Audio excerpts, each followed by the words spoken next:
During the 1920s, most of the reinforced concrete used in American architecture was produced in California, primarily because it could be easily designed to resist the lateral forces of earthquakes. This large volume of work also permitted development of sound methods of mixing and handling concrete, and created a breed of expert technicians and supervisors who, when they were lured east in the mid-1930s, helped to improve concrete construction practices all over the country. But the new concrete, capable of molding and fabrication into unlimited structural forms, did not soon produce a new architecture. Traditional forms were imposed on concrete, but now, with greater confidence that details of design and enrichment could be produced integrally with the walls as sharply and as faithfully as in sculptured stone or glazed tile. In 1922-23, Morgan, Walls, and Clements designed the Mayan Theater in Los Angeles using pre-Columbian motifs.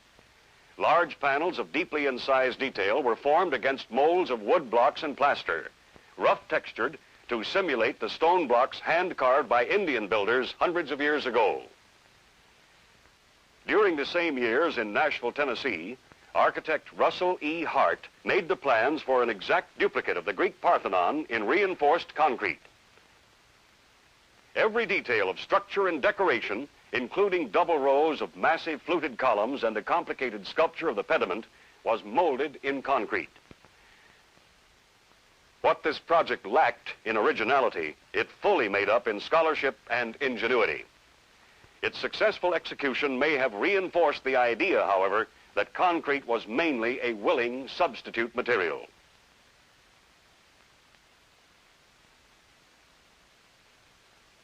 Back in Los Angeles, Newton and Murray lightly broke with tradition on their Church of the Precious Blood by using strongly form-marked walls instead of scoring to simulate large ashlar units. The low pier buttresses were simply decorative. Elaborate detail around windows was cast in place as the walls were erected.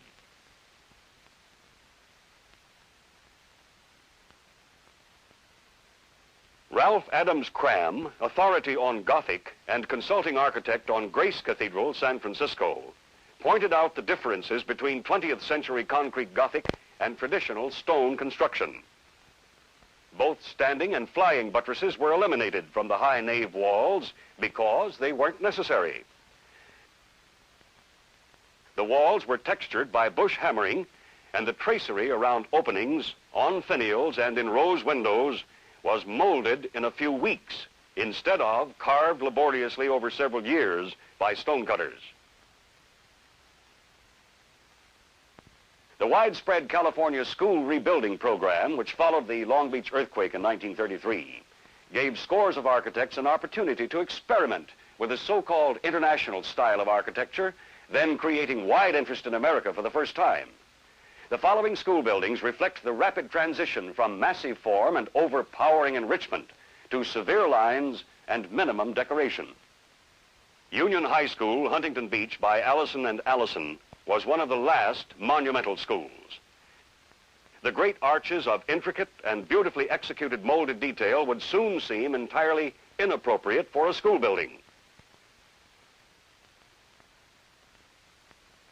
Ralph Llewellyn's Hawthorne School was in the early California style, but the walls were simpler.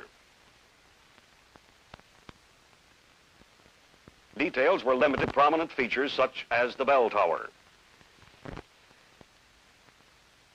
Although Marsh, Smith, and Powell declared their Stoneman School at San Marino was modified Spanish, the straight board-formed walls with a light spatter coat of stucco were pierced with Impressionist-style grills instead of being hung with brackets and corbels.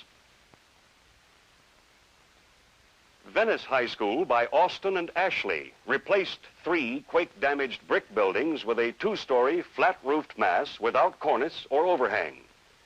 Molded dental bands were used at the parapet to soften the abrupt roof line. Strong pilasters were an early method of revealing structural strength. On Hollywood High School, Marsh, Smith, and Powell boldly dropped all pretense of transition from wall to roof. Corner returns were rounded, and the sculpture over the entrance was cast in plaster molds and left with no finish treatment. Around window areas, the architects used molded spandrels and edge trim in modified classic detail, a fine example of early contemporary. Morgan, Walls, and Clements, who a decade before were masters of eclectic styles, broke all traditions in rebuilding Jefferson High School. The rectangular masses with strong vertical and horizontal accents had no familiar decoration. Window treatment was strongly horizontal, and concrete surfaces cast against scored plywood had a fine horizontal reeded texture.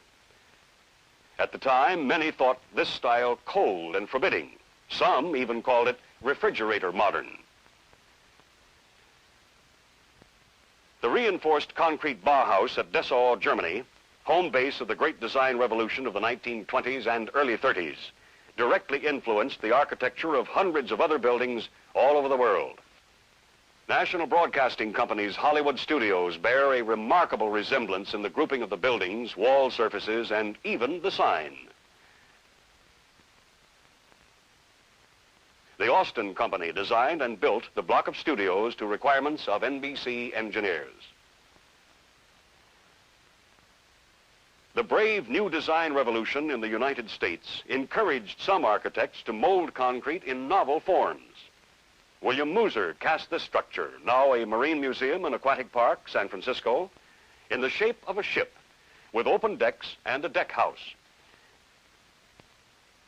It was well executed by unskilled WPA labor under supervision of expert concrete technicians. Architectural concrete moved east in the mid-30s, bringing with it the now familiar plain walls, flat roof, rounded corners, and glass block fenestration of which the La Crosse, Wisconsin Tribune is typical. Literally hundreds of small concrete structures were built by WPA labor during the Depression, including State Fair buildings in Minnesota, a combination city hall and water tower in town of Lake, Wisconsin, and an auditorium at Belvedere, Illinois, in which a rather brilliant use of parabolic arches was somewhat cluttered by use of unnecessary column decoration.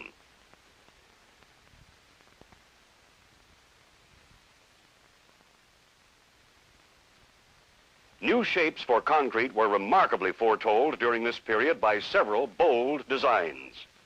Milton Dyer expressed the plasticity and monolithic continuity of concrete in his design for a Coast Guard station at Cleveland, Ohio. A startling departure in hospital planning and a recognized milestone in American architecture was Lake County Tuberculosis Sanatorium, Waukegan, Illinois, by William Pereira. Here, the functional need of sunshine and fresh air created an aesthetic form which has lost nothing in the last 25 years of the greatest period of change and innovation in American building design. 4 large semi-elliptic arch ribs support the thin concrete structure of Kahn and Jacobs' scheme for New York City's asphalt plant, built in 1940. The shape of this building conformed closely to the parabolic flow of the conveyor equipment inside, a very literal expression of the old Louis Sullivan maxim that in good architecture, form follows function.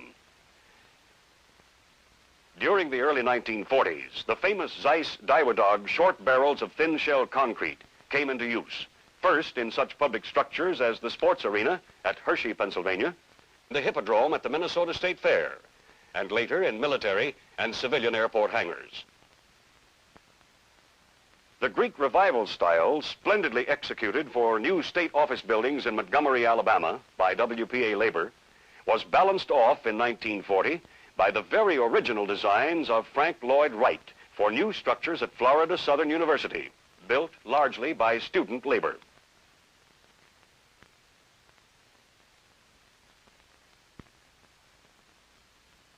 Two very different structures completed in the 1940s used concrete in a manner that would become widely popular in the late 1950s and 60s.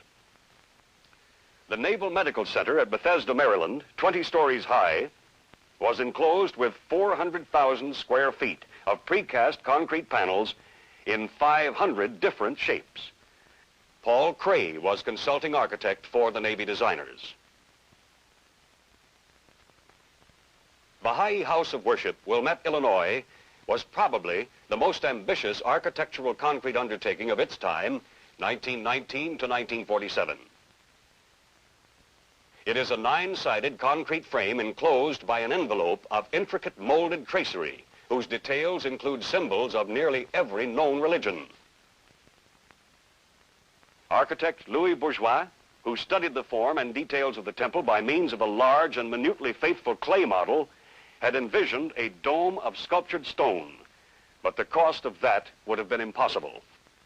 The late John J. Early, concrete sculptor and pioneer in precasting methods, undertook the project in his Washington, D.C. studios, making molds and templates from full-scale drawings detailed on rolls of paper or linen and transferred to blueprints, sometimes 100 feet long.